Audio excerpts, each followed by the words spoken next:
opportunity, don't ever miss it. So always go, when you get a chance, go speak whatever you know, add value to other people's. Then there are other ways, this crowdfunding, I'm not going to get into much, and there are equity brokers, private equity funds. You can get the money from there too, and it's not cheap though. These last two, these are not cheap, but other is the cheap capital, but these two are not cheap. And now, how to turn potential into reality. So how you can, let's say you have a friend and you think he's got money, and one day you think he's going to invest, but he doesn't know anything about the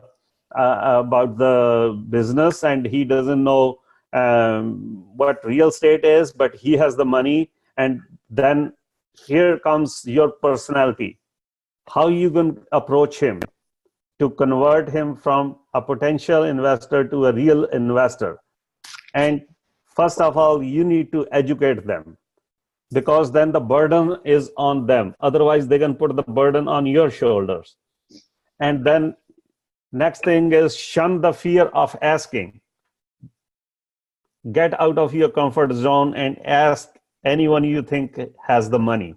But be prepared. Don't just ask for the money. Be professional. Prepare a presentation. Schedule a meeting. Be very professional and talk professionally and know all the terminology.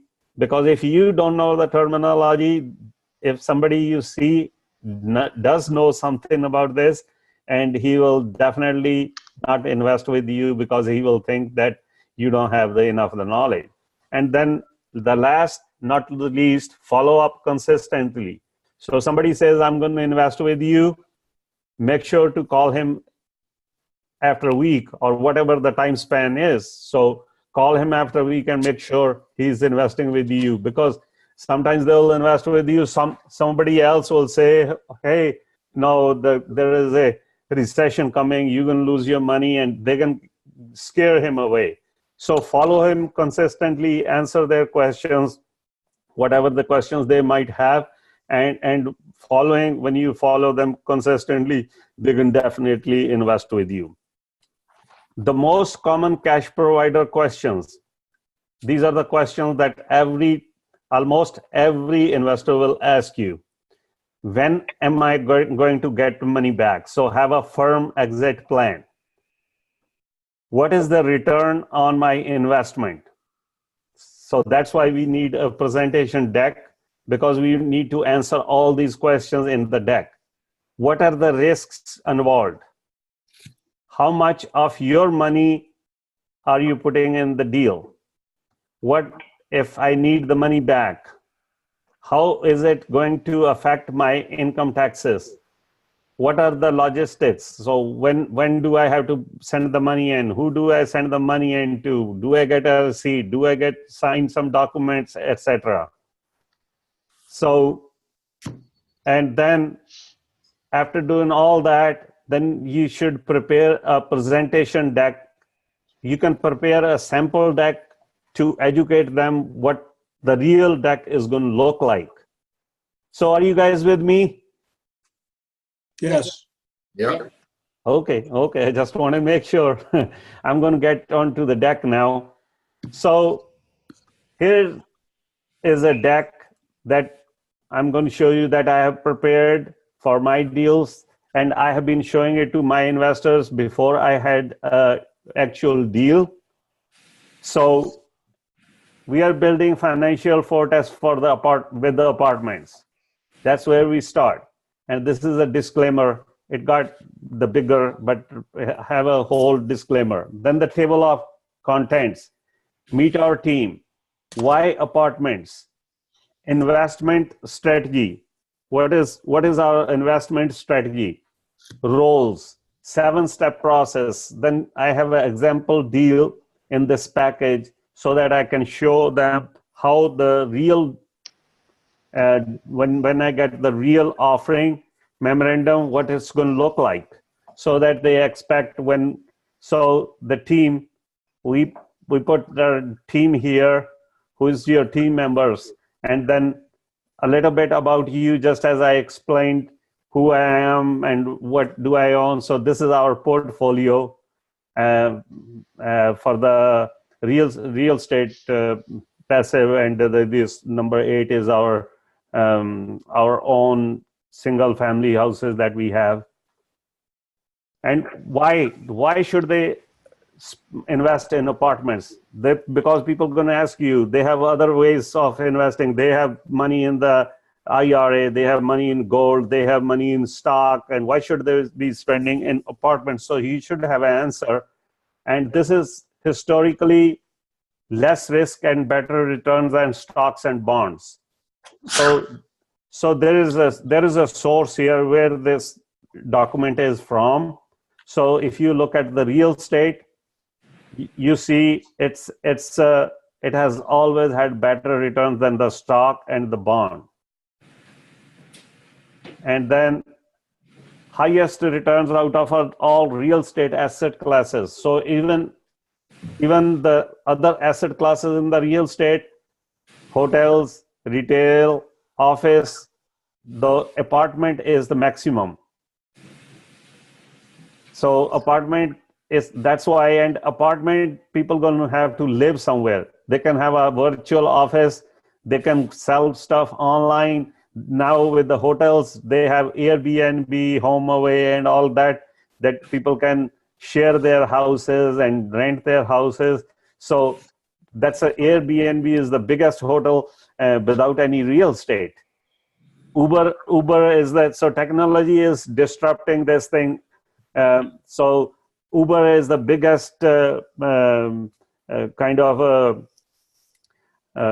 this car renting without having any cars. So, but people do need some place to live. So, and apartment is a place where, or house where they're going to live.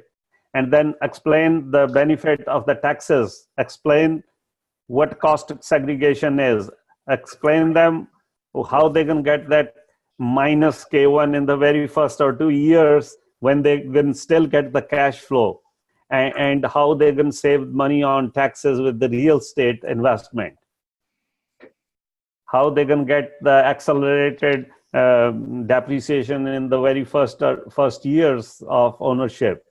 So home ownership is significantly dropping. So if you look at this chart, and these charts are all from good sources, so it's not that I have prepared or somebody else. These are from all good sources, so everybody will rely on these. So how people after 2005, the ownership of the houses, so where the people are going to go, they're going to go to the apartments, they're going to rent the apartments. So, and especially the millennials, they don't want to own a house. They'll go ahead and rent an apartment, and they like to move from Chicago to Denver to San Francisco. And this is another cause, because immigration, there are a number of immigrants who have been coming to the country since 1970. It's been increasing. So it's been increasing a lot, 18.8% in 2060.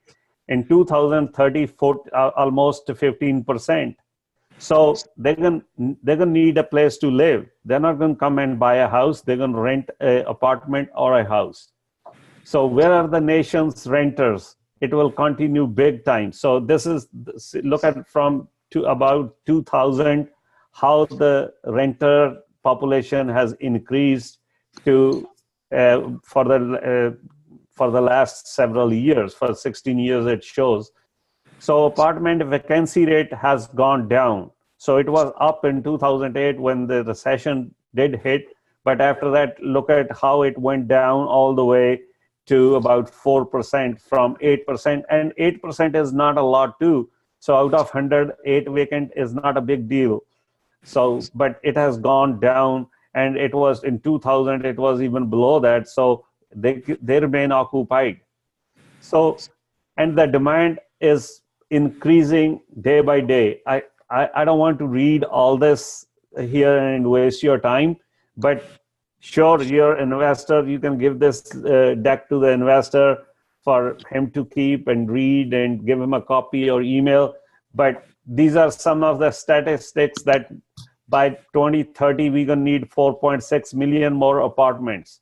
And there's no way that these number of apartments can be built.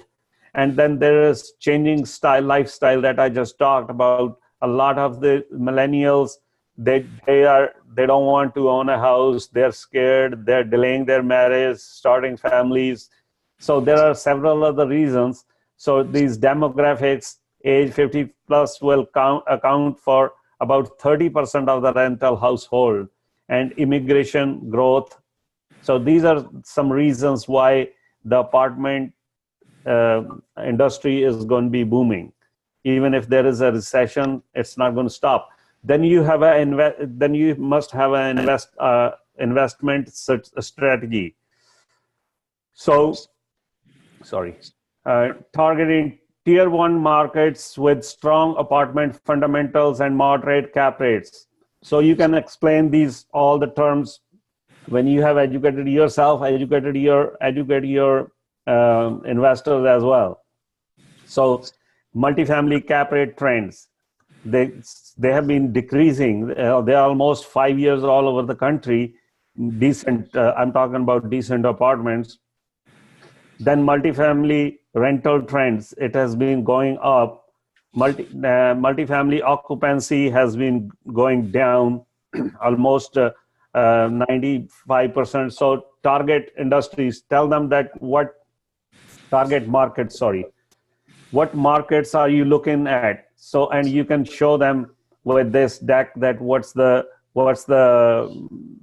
vacancy rate, and that way these are some of the hot markets that you're looking at, and what class are you looking at, B or C plus, and explain them the value add feature, and then show them how you perform your underwritings, and with the value add component, you source 100 deals and then you underwrite 30 plus deals out of them, and then give offers on 10 deals and just buy one. So tell them how serious is your process in finding a deal.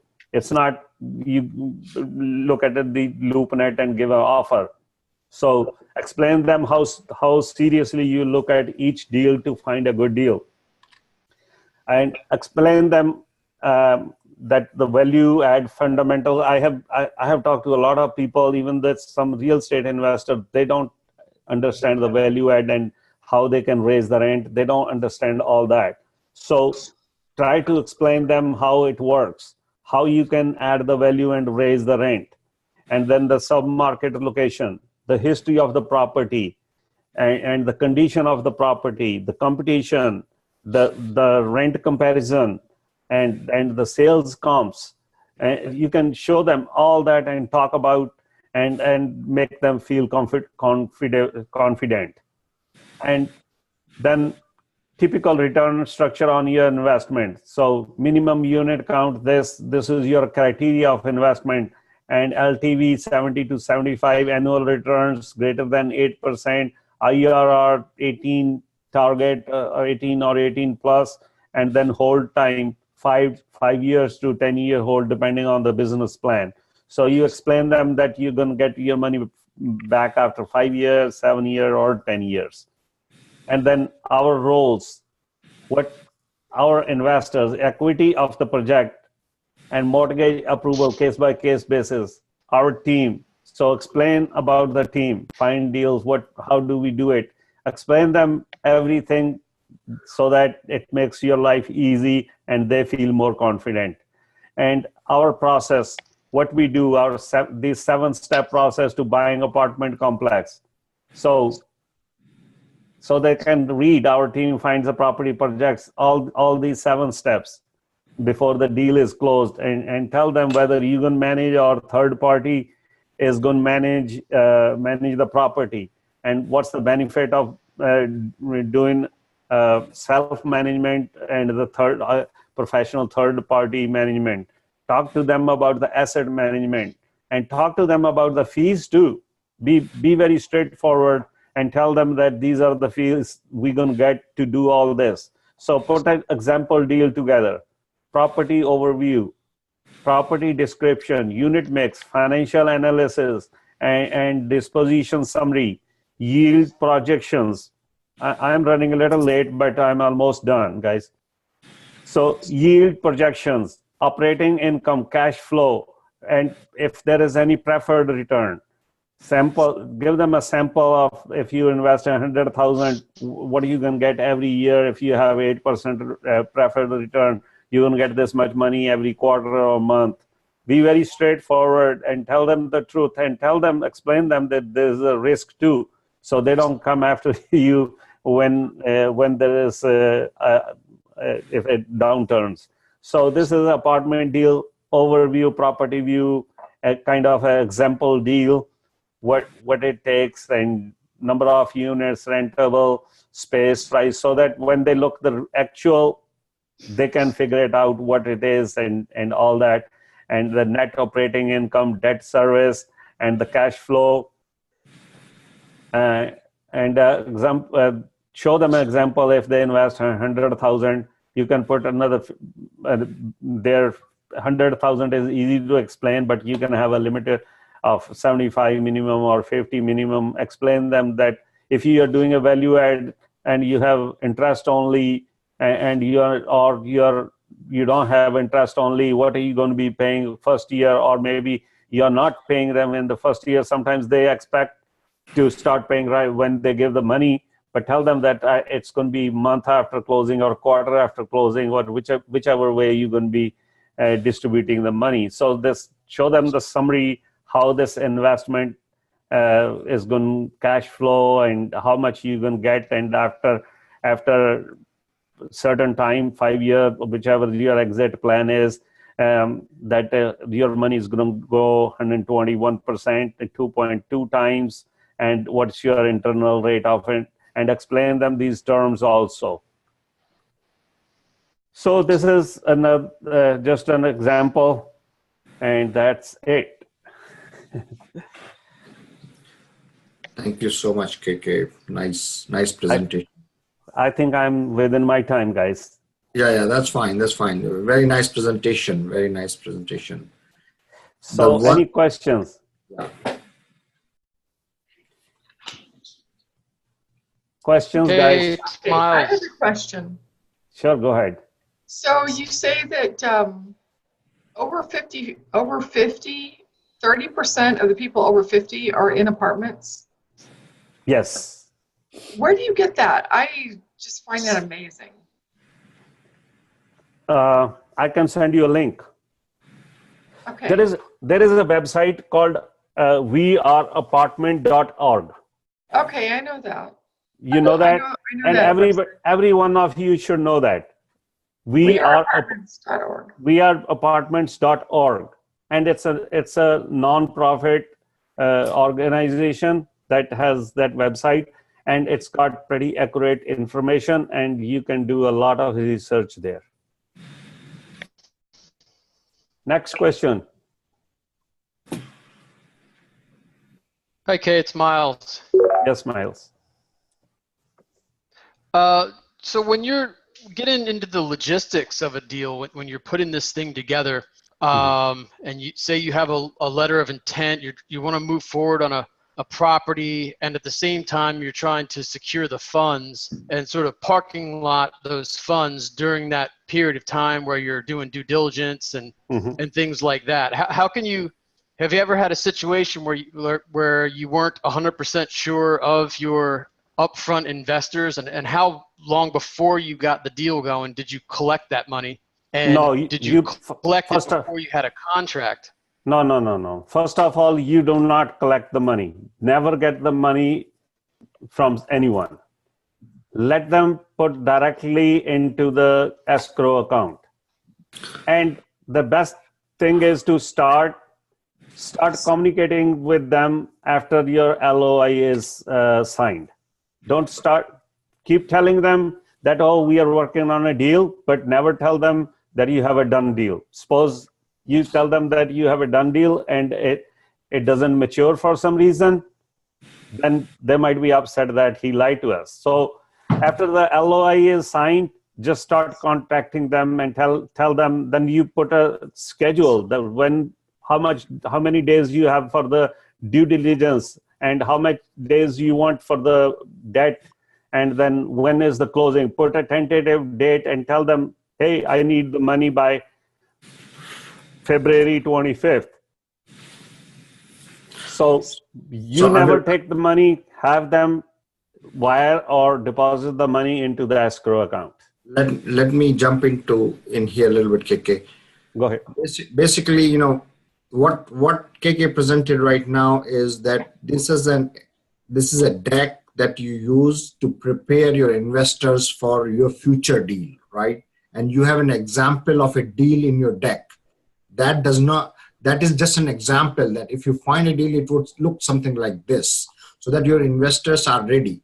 But when you have an LOI or a contract signed, at that time you are actually approaching to your investors with a little bit of conviction that yes, that I have a deal now, and they start giving you soft commitment at that time. So you start maintaining a spreadsheet of soft commitments. Let's say your raise is $2 million. You want to make sure that you have your soft commitments at least 1.5 times of what you really need. So you are playing with approximate numbers. Okay, you don't know who's going to turn in or turn back. You know what's going to happen. So you take at least for 2 million, you would need at least 3 million worth of soft commitments. And when it gets to that point, when your PPM is ready, when you are almost sure that you are going to close, at that time you start distributing your PPM to your investors and let them sign the subscription agreement, review the PPM, and sign the operating agreement of your business, business plan, and then let them wire the money directly to the title company. So money does not come to anybody's account. It goes to the title company just in case towards the end something happens. Investors should be assured in the beginning itself, guys, you are not sending us the money. It's not going to our account. It's going to the title company. Just in case something falls through, your title company will make sure that your money comes back to you. So those kind of situations. So more than your own money, which is at risk in the deal, you are more concerned about investors' money, because if you lose 1 penny of investors' money, sure, they will come back after you.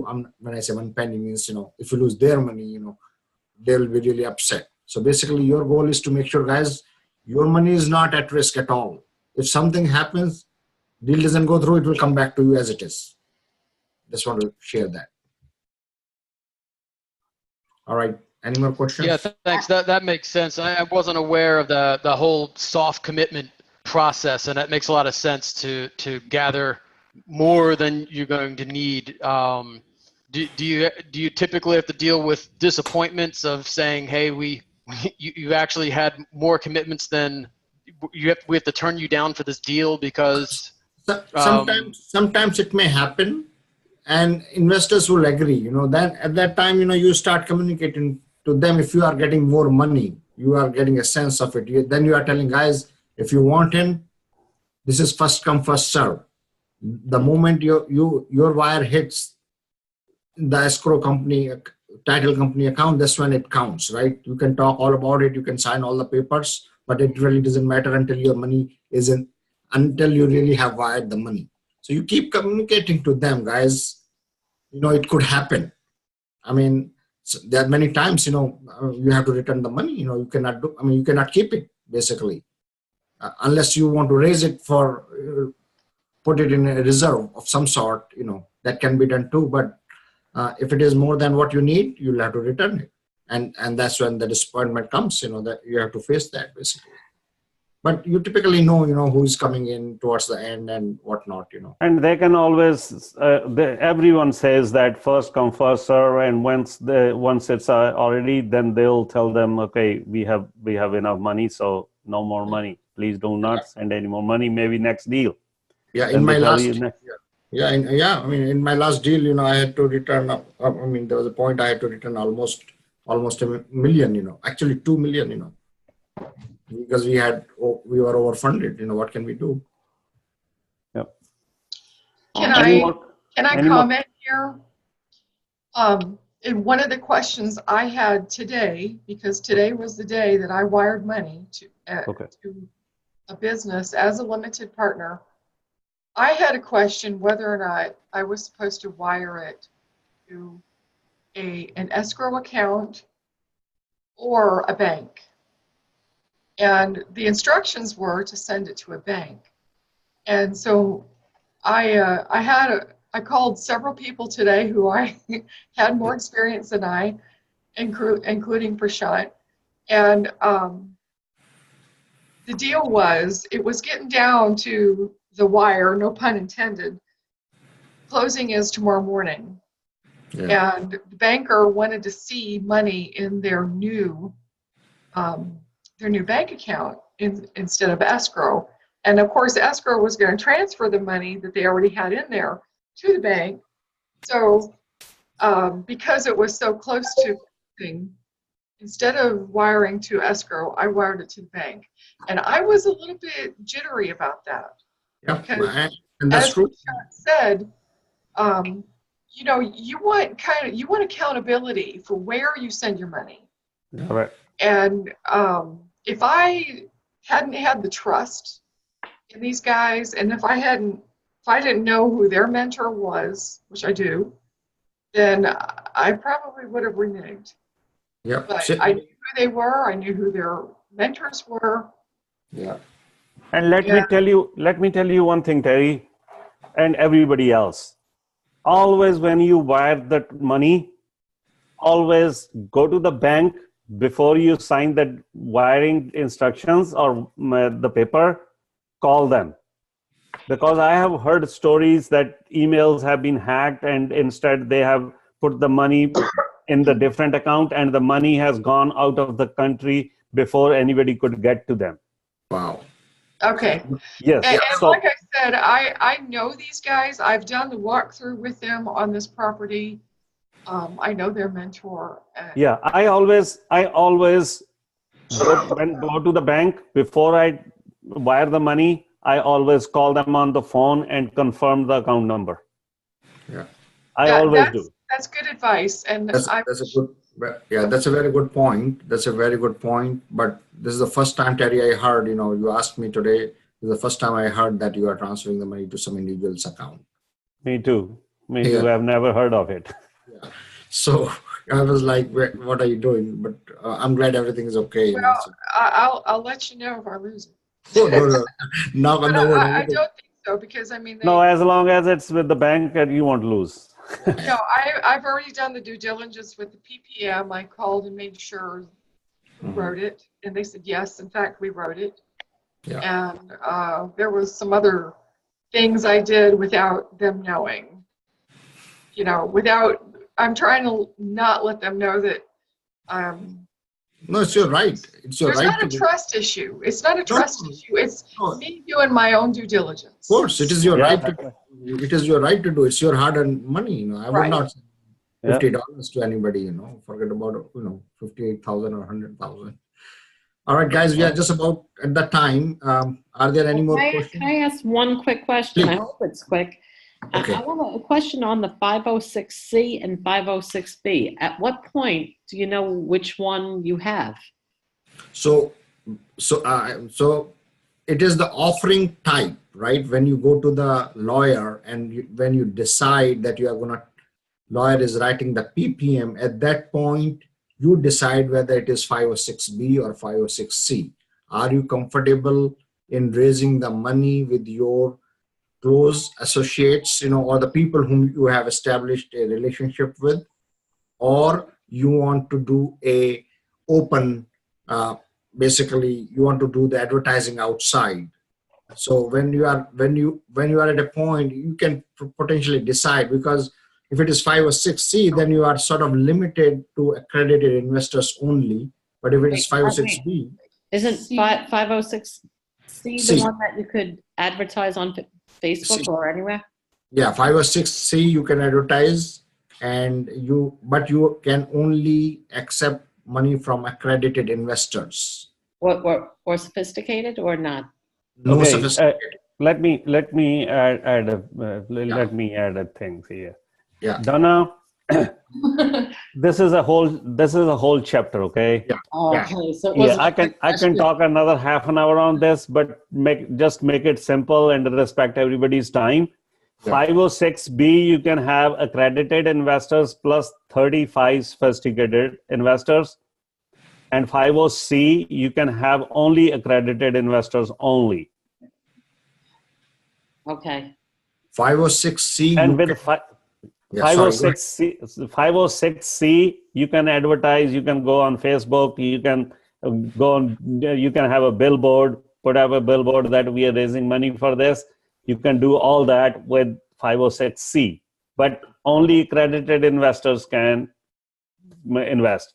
On 506B, you have to have sufficient relationship. You have to have at least talk to them 3 times.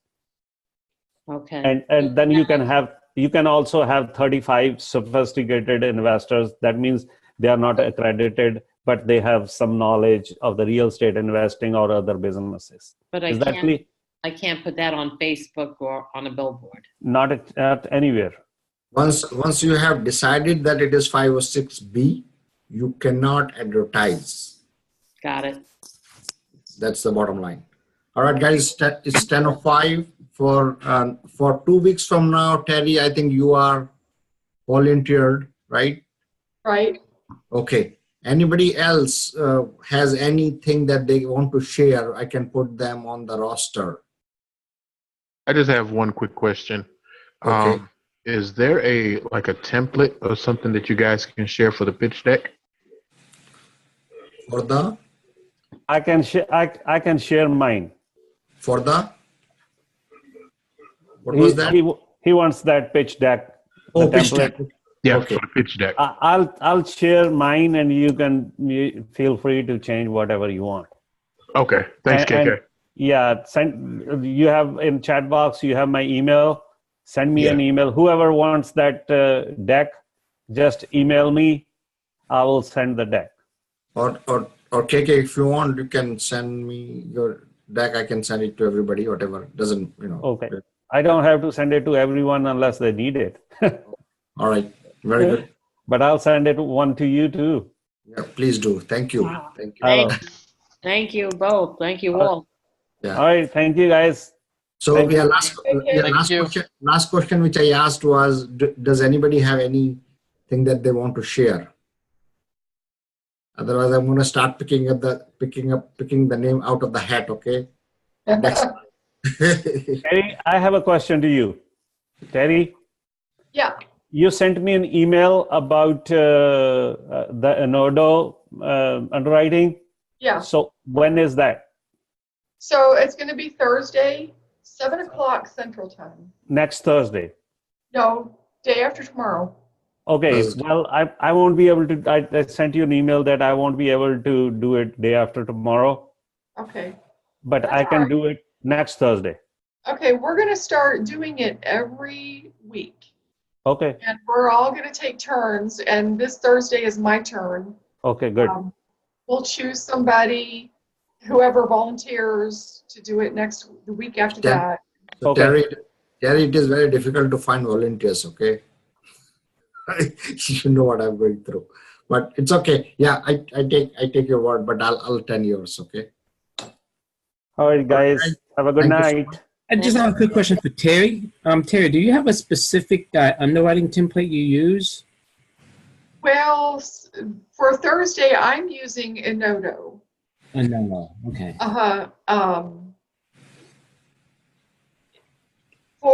If you want to do a presentation the following week, it doesn't matter which template you use, as long as, you explain it. Okay. Gotcha. So I think most of the people are from Neil Bawa's class. And so we started out using his template, but there were a lot of questions about the rents.